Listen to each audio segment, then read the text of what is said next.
Welcome back to Code Tonight. In today's video, we will see how to import Excel in ASP.NET MVC using OLE DB connection.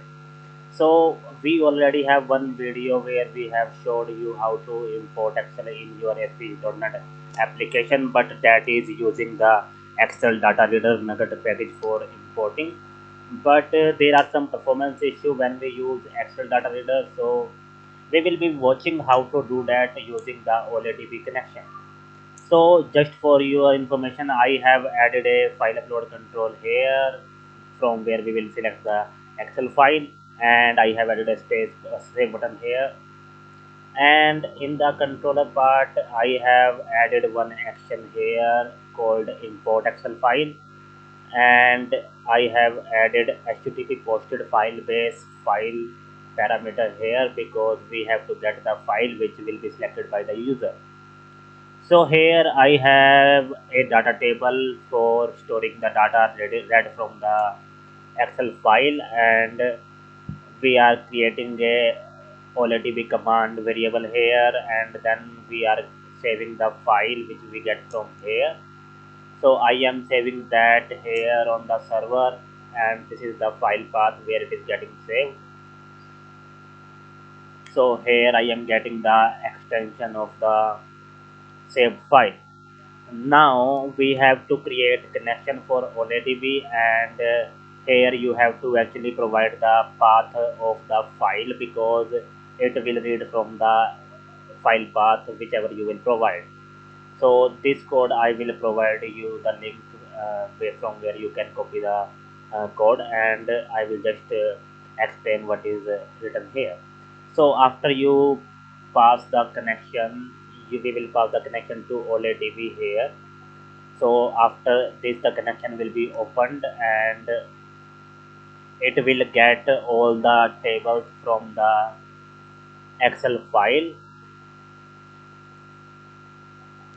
And here is the query that we have used for selecting the data. So this is how you have to select the data from OLE DB tables. Okay, so here it will select the data and fill the data into the data. So we will see how it actually works. We will run the application here. So now we will select one Excel file. I have created one dummy file here, and we will click on save. So here you can see we are getting the file, and we are saving the file here. So you will see the path of the saved file, and now we are getting the extension is .xlsx. Now we will go down, it is the same extension, so it will go inside that and it will create some connection string. So this is the connection string that we have for OLEDB. Now this connection string will be passed inside the OLEDB connection, and connection will be opened. Now sometimes what will happen is you can face some error when you do this step. The error will be that OLE DB is not installed on your server. So I will tell you about how to solve that error if you face that error. So we will talk that about watching the data read here from Excel.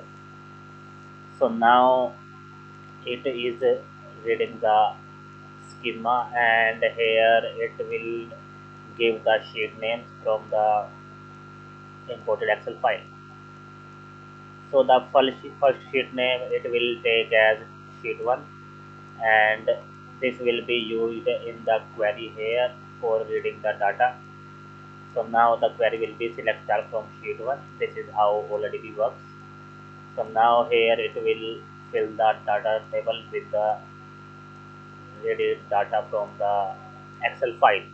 So this is how it works. Actually, this is a lot better in performance than what is Excel data reader. So that is why we use this a lot nowadays. So this is better in reading Excel files. So now talking about the error that I have told you about, we can see what the error you will receive. Okay, so we already have one video about that here. So this is the error that you will face. It is saying the Microsoft AS OLED DB 12.0 provider is not registered on the local machine. So this is the error that you will receive with the OLED DB if everything is not alright. So I have also added the solution here that you have to download one component here, and after that it will work. So this is one time installation in your system, and after that it will work. If it doesn't work, then you can comment on the video or even on the article, so we will help you out in that case. So this is how your OLED connection will work. If you have any issue, then you can comment on the video. I will provide you the code link also for getting the data. So this is the same article here that you can get, and you can also get the code from here. You can click on download attachment, and I have all the code attached here that you have to use. So this is how you can import data from Excel file in ASP.NET MVC. Thanks for watching, guys, and don't forget to support us using the button buy me a pizza. So don't forget to click on that and support us. Thanks for watching.